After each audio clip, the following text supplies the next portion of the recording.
ನಾನು ಕೆಲಸ ಮಾಡುವ ಕಂಪನಿಯಲ್ಲಿ ಹೊಸ ವರ್ಷದ ಸಮಾರಂಭವನ್ನು ಒಂದು ದೊಡ್ಡ ಹೋಟೆಲ್ನಲ್ಲಿ ಆಯೋಜನೆ ಮಾಡಲಾಗಿತ್ತು. ನನ್ನ ಅಪ್ಪ, ನಾನು ಮತ್ತು ನನ್ನ ಅಮ್ಮ ಹೋಗಿದ್ದೆವು. ಅಂದು ರಾತ್ರಿ 1:30ಕ್ಕೆ ಎಲ್ಲರೂ ಸ್ವಲ್ಪ ನಶೆಯಲ್ಲಿ ಇದ್ದೆವು. ಅಪ್ಪ ತುಂಬ ಟೈಟ್ ಆಗಿ ಒಂದು ಕಡೆ ಕುರ್ಚಿಯ ಮೇಲೆ ಮಲಗಿಕೊಂಡಿದ್ದರು. ನಾನು ಅಮ್ಮನನ್ನು ಹುಡುಕಿಕೊಂಡು ಎಲ್ಲ ಕಡೆ ಸುತ್ತಾಡಿದೆ, ಆದರೆ ಎಲ್ಲೂ ಸಿಗಲಿಲ್ಲ. ವಾಶ್ರೂಮ್ಗೆ ಹೋಗಿರಬೇಕು ಅಂತ ಅಲ್ಲಿಗೆ ಹೋದೆ, ಅಲ್ಲೂ ಸಹ ಇರಲಿಲ್ಲ. ಮತ್ತೆ ಹಾಗೆ ಸುಮ್ಮನೆ ಹೋಟೆಲಲ್ಲಿ ರಿಸರ್ವ್ ಆಗಿ ಇದ್ದ ರೂಮ್ ಹತ್ತಿರ ಹೋದೆ. ಅಲ್ಲಿ ಸ್ವಲ್ಪ ಜೋರಾಗಿ ಯಾರಿಗೋ ದೇಂಗುತ್ತಿರುವ ಶಬ್ದ ಕೇಳಿ ಬರುತ್ತಿತ್ತು. ನಾನು ನೋಡುವ ಆಸೆಯಿಂದ ಹತ್ತಿರ ಹೋದೆ. ಆ ರೂಮಿನ ಪಕ್ಕಕ್ಕೆ ಹೋಗಿ ಬಾಗಿಲನ್ನು ತಳ್ಳಲು ಪ್ರಯತ್ನಿಸಿದೆ. ಬಾಗಿಲು ಲಾಕ್ ಆಗಿರಲಿಲ್ಲ. ಒಂದು ಹೆಂಗಸು ಇಬ್ಬರು ಗಂಡಸರ ಜೊತೆ ಹೊಡೆಸಿಕೊಳ್ಳುತ್ತಾ ಇದ್ದಳು. ನಾನು ಇದನ್ನೆಲ್ಲ ಮೊದಲನೇ ಸಾರಿ ಕಣ್ಣಾರಿ ನೋಡಿದ್ದು. ಆದ್ದರಿಂದ ಸದ್ದು ಮಾಡದೆ ಸುಮ್ಮನೆ ನಿಂತುಕೊಂಡೆ. ಆ ಹೆಂಗಸನ್ನು ಒಬ್ಬ ಮಕಾಡೆ ಮಲಗಿಸಿಕೊಂಡು ಅವಳ ಕುಂಡೆಯ ಕಡೆಯಿಂದ ಅವಳ ಸಾಮಾನಿಗೆ ಹೊಡೆಯುತ್ತಿದ್ದ. ಅವನ ರಭಸಕ್ಕೆ ಆ ಹೆಂಗಸಿನ ತೊಡೆಗಳು ಜೋರಾಗಿ ಶಬ್ದ ಮಾಡುತ್ತಾ ಇದ್ದವು ಮತ್ತು ಅವಳು ಆ ಅಮ್ಮ ಅಂತ ಜೋರಾಗಿ ಕೂಗುತ್ತಾ ಅವಳ 2 ಕಾಲನ್ನು ಅಗಲಿಸಿ ಶಾಟ್ ಹೊಡೆಸಿಕೊಳ್ಳುತ್ತಾ ಇದ್ದಳು. ಇನ್ನೊಬ್ಬ ಕೈನಲ್ಲಿ ಸಿಗರೇಟ್ ಸೇದುತ್ತಾ ಕುಳಿತಿದ್ದ. ಸ್ವಲ್ಪ ಹೊತ್ತು ಆದ ಮೇಲೆ ಪಕ್ಕದಲ್ಲೇ ಇದ್ದ ಇನ್ನೊಬ್ಬ ಆ ಹೆಂಗಸಿನ ತುತ್ತಿಗೆ ಶಾಟ್ ಹೊಡೆಯಲು ಶುರು ಮಾಡಿದ. ಅವನು ಸ್ವಲ್ಪ ಹೊತ್ತು ಮಕಾಡ ಮಲಗಿಸಿಕೊಂಡೇ ಹೊಡೆದ. ಆಮೇಲೆ ಅವಳ ಸೊಂಟ ಹಿಡಿದು ಮೇಲೆ ಎತ್ತಿ ಹಿಂದಿನಿಂದ ನಿಲ್ಲಿಸಿಕೊಂಡ. ಆಗ ನನಗೆ ಅವಳ ಸಾಮಾನು ಕಾಣಿಸಿತು. ಆಗ ಅನಿಸಿತು, ಇವಳು ಆ ಇಬ್ಬರಿಗೆ ಅವಳ ತೂತು ತೋರಿಸಿರಬೇಕು. ಅದಕ್ಕೆ ಇಬ್ಬರು ಅದನ್ನು ಹರಿಯಲು ಇಲ್ಲಿಗೆ ಎತ್ತಾಕಿಕೊಂಡು ಬಂದಿದ್ದಾರೆ ಅಂತ. ಆಮೇಲೆ ಅವನ ಗೂಟ ಹಿಡಿದುಕೊಂಡು ಜೋರಾಗಿ ಕೆಳಗಡೆಯಿಂದ ಒಂದೇ ಸಾರಿ ಗುದ್ದಿದ. ಅಬ್ಬಾ, ಅವನು ಗುದ್ದಿದ ರಭಸಕ್ಕೆ ಆ ಹೆಂಗಸು ಆ ಅಮ್ಮ ಅಂತ ಜೋರಾಗಿ ಕೂಗಿಕೊಂಡಳು. ಆಗ ಪಕ್ಕದಲ್ಲಿದ್ದ ಇನ್ನೊಬ್ಬ ಹೇಳಿದ, ಹೇ, ಅವಳು ನಮ್ಮ ಗೆಸ್ಟ್ ಕಣೋ, ಅವರಿಗೆ ಸುಖ ಕೊಡಬೇಕು, ನೋವು ಕೊಡಬಾರದು ಅಂತ ಅಂದ. ಅವರ ಮಾತು ಕೇಳಿ ನನಗೆ ಅವರು ನಮ್ಮ ಬಾಸ್ ಅಂತ ಗೊತ್ತಾಯಿತು. ಆದರೆ ಆ ಹೆಂಗಸು ಯಾರು ಅಂತ ಗೊತ್ತಾಗಲಿಲ್ಲ.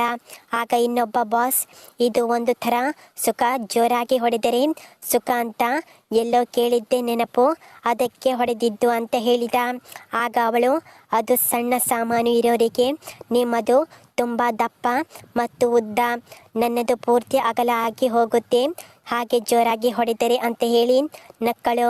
ಆಮೇಲೆ ಇಬ್ಬರು ಸೇರಿ ಆ ಹೆಂಗಸನ್ನು ರೂಮಿನ ಬಾಗಿಲು ಕಡೆ ತಿರುಗಿಸಿದರು. ಆಗ ಅವರನ್ನು ನೋಡಿ ನನಗೆ ಶಾಕ್ ಆಯಿತು. ಅವರು ಬೇರೆ ಯಾರೂ ಅಲ್ಲ, ನನ್ನ ಅಮ್ಮ.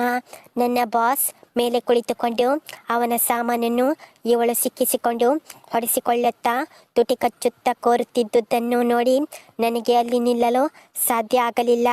ಆದರೂ ಎಲ್ಲಿ ಯಾರಾದರೂ ಬಂದರೆ ನನ್ನ ಮಾನ ಹೋಗುತ್ತೆ ಅಂತ ಅಲ್ಲೇ ನಿಂತುಕೊಂಡೆ. ಆಮೇಲೆ ಇಬ್ಬರು ಸೇರಿ ನನ್ನ ಅಮ್ಮನನ್ನು ಮಧ್ಯಕ್ಕೆ ಮಲಗಿಸಿಕೊಂಡು ಒಬ್ಬ ಹಿಂದೆಯಿಂದ ಇನ್ನೊಬ್ಬ ಮುಂದೆಯಿಂದ ಒಟ್ಟಿಗೆ ಒಳಕ್ಕೆ ಗುದ್ದಿದರು. ಮತ್ತೆ ಹೊಡೆಯಲು ಶುರು ಮಾಡಿದರು. ಅಬ್ಬಬ್ಬಾ, ಅದೇನು ಶಬ್ದ! ಅವಳ ತೂತಿನಿಂದ ಇಳಿದ ರಸದಿಂದಲೇ ಜೋರಾಗಿ ಶಬ್ದ ಬರುತ್ತಾ ಇದೆ. ಅಮ್ಮ ಬೇರೆ ಇನ್ನು ಹೊಡೆಯೋ ಅಂತ ಕೂಗುತ್ತಿದ್ದಳು. ಇವರಿಬ್ಬರು, ನೀನು ಹೊಡೆಯೋ, ಬಿಡಬೇಡ, ಇನ್ನೂ ಜೋರಾಗಿ ಗುದ್ದಿ ತೂತು ಅಗಲಿಸು ಅಂತ. ನನಗೆ ನೋಡಲು ಆಗುತ್ತಿಲ್ಲ, ವಿಧಿ ಇಲ್ಲ. ಇವರು ಇಬ್ಬರು ಮಾಡುತ್ತಿದ್ದ ಆರ್ಭಟಕ್ಕೆ ಹೋಟೆಲ್ ತುಂಬ ಶಬ್ದ.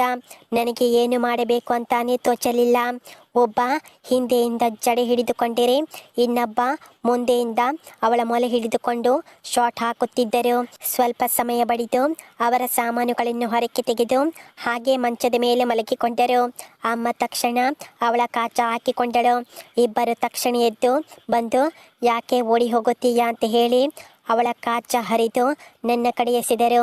ನಾನು ಎಂದೂ ಅಷ್ಟು ಚಿಕ್ಕದಾದ ಕಾಚವನ್ನು ನೋಡಿರಲಿಲ್ಲ. ಒಬ್ಬ ಹಿಂದೆಯಿಂದ ಇನ್ನೊಬ್ಬ ಮುಂದೆಯಿಂದ ಅಮ್ಮನನ್ನು ನಿಲ್ಲಿಸಿಕೊಂಡು ಮತ್ತೆ ಅವರ ಸಾಮಾನುಗಳನ್ನು ಒಳಕ್ಕೆ ಎಟ್ಟಿದರು. ಅಮ್ಮ ಮಾತ್ರ ಇಬ್ಬರ ಗೂಟವನ್ನು ಸರಾಗವಾಗಿ ಒಳಕ್ಕೆ ಎಟ್ಟಿಸಿಕೊಂಡು ಅವಳ ಒಂದು ಕಾಲನ್ನು ಮೇಲಕ್ಕೆ ಎತ್ತಿ ನಿಂತುಕೊಂಡಳು. ಇಬ್ಬರು ಹೊಡೆಯುವ ರಭಸಕ್ಕೆ ಅಮ್ಮ ನಳ್ಳುತ್ತಿದ್ದರೆ ಕೆಳಗೆ ಪಚಕ್ ಅಂತ ಶಬ್ದ ಜೋರಾಗಿ ಬರುತ್ತಿತ್ತು. ಒಂದು 10 ನಿಮಿಷ ಆಯಿತು ಅಂತ ಕಾಣುತ್ತೆ. ಇಬ್ಬರು ಅಮ್ಮನನ್ನು ಮಂಚದ ಮೇಲೆ ದೂಕಿ ಅವಳ ಮೇಲೆ ರಸವನ್ನು ಚೆಲ್ಲಿದ್ದರು. ಮತ್ತೆ ಅಮ್ಮ ಅವರಿಬ್ಬರ ಸಾಮಾನುಗಳನ್ನು ಹಿಡಿದು ಬಾಯಿಗೆ ಹಾಕಿಕೊಂಡು ಚೆನ್ನಾಗಿ ಚೀಪಿದಳು. ಸ್ವಲ್ಪ ಹೊತ್ತು ಚೀಪಿ ಎದ್ದಳು. ಆಮೇಲೆ ಎಲ್ಲರೂ ಒಟ್ಟಿಗೆ ಬಾತ್ರೂಮ್ಗೆ ಹೋಗಿ ಸ್ವಲ್ಪ ಹೊತ್ತು ಆದ ಮೇಲೆ ಎಲ್ಲ ಸ್ನಾನ ಮಾಡಿ ಹೊರಕ್ಕೆ ಬಂದು ಬಟ್ಟೆ ಹಾಕಿಕೊಂಡರು. ಅವಳಿಗೆ ಮಾತ್ರ ಇಬ್ಬರು ಸೇರಿ ಬಟ್ಟೆ ಹಾಕಿದರು. ನಾವೇ ಬಿಚ್ಚಿದ್ದೇವೆ, ಈಗ ನಾವೇ ಹಾಕುತ್ತೇವೆ ಅಂತ ಹೇಳಿ ಎಲ್ಲ ಬಟ್ಟೆ ಹಾಕಿದರು. ಅವಳ ಕಾಚಾವನ್ನು ಹುಡುಕಿದರೂ ಸಿಗಲಿಲ್ಲ. ಆಗ ಅವಳು ಅದು ಹರಿದು ಹೋಗಿದೆ ಬಿಡಿ, ಸಿಕ್ಕಿದರೂ ಪ್ರಯೋಜನ ಆಗಲ್ಲ ಅಂತ ಹೇಳಿ ನಕ್ಕು ಸುಮ್ಮನಾದಳು. ಅಷ್ಟರಲ್ಲಿ ನನ್ನ ಇಬ್ಬರು ಬಾಸ್ಗಳ ಹೆಂಡತಿಯರು ಬಂದು ಅಮ್ಮನಿಗೆ ಥ್ಯಾಂಕ್ಸ್ ಹೇಳಿದರು. ನಮಗೆ ನೀವು ತುಂಬ ಸಹಾಯ ಮಾಡಿದ್ದೀರಾ. ನಮ್ಮಿಬ್ಬರ ಗಂಡಂದಿರನ್ನು ನಿಮ್ಮ ಗಂಡಂದಿರ ಥರ ಇಷ್ಟು ಹೊತ್ತು ನೋಡಿಕೊಂಡಿದ್ದಕ್ಕೆ ಥ್ಯಾಂಕ್ಸ್ ಅಂತ ಹೇಳಿದರು. ಅದಕ್ಕೆ ಅಮ್ಮ, ಅಯ್ಯೋ ಬಿಡಿ, ನೀವು ಬಂದು ನನ್ನ ಹತ್ತಿರ ಅಷ್ಟೊಂದು ಕೇಳಿದ್ದಕ್ಕೆ ಮಾತ್ರ ಒಪ್ಪಿಕೊಂಡು ಕೆಲಸ ಮುಗಿಸಿಕೊಟ್ಟೆ ಅಷ್ಟೇ ಅಂತ ಅಂದರು. ಅದಕ್ಕೆ ಅವರು, ಅಲ್ಲ ಮೇಡಮ್, ನಮ್ಮ ಗಂಡಂದಿರು ನಿಮಗೆ ಬರೀ ಮುಂದಕ್ಕೆ ಮಾತ್ರ ಹೊಡೆದ್ರ ಅಥವಾ ಹಿಂದಕ್ಕೂ ಅಂತ ಕೇಳಿದಾಗ ಅಮ್ಮ ಹಿಂದೆ ಮುಂದೆ ಮತ್ತೆ ಮೇಲಕ್ಕೂ ಅಂತ ಅಂದರು. ಅದಕ್ಕೆ ಅಬ್ಬಾ, ನೀವು ತುಂಬ ಗಟ್ಟಿ ಬಿಡಿ, ಇಬ್ಬರನ್ನು ಸಂಭಾಳಿಸಿದ್ದೀರಿ ಅಂತ ಹೇಳಿ ನಕ್ಕರು. ಆಮೇಲೆ ಅಮ್ಮ, ಆದರೂ ನಿಮ್ಮ ಇಬ್ಬರು ಗಂಡಂದಿರು ಒಳ್ಳೆ ಗಟ್ಟಿ ಇದ್ದಾರೆ, ಒಳ್ಳೆ ಸುಖ ಕೊಟ್ಟರು. ನನ್ನ ಗಂಡನ ಕೈನಲ್ಲೂ ಇದು ಆಗಿಲ್ಲ, ನಾನು ಮಾತ್ರ ಒಳ್ಳೆ ಮಜಾ ಮಾಡಿದೆ ಅಂತ ಅಂದರು. ಹಾಗೆ ಮಾತನಾಡಿಕೊಂಡು ಹೊರಕ್ಕೆ ಬಂದರು. ಆಮೇಲೆ ಎಲ್ಲರೂ ಜೋರಾಗಿ ನಗುತ್ತಾ ಊಟದ ಹಾಲ್ಗೆ ಹೋಗಿ ಊಟ ಮಾಡಿದರು. ಧನ್ಯವಾದಗಳು.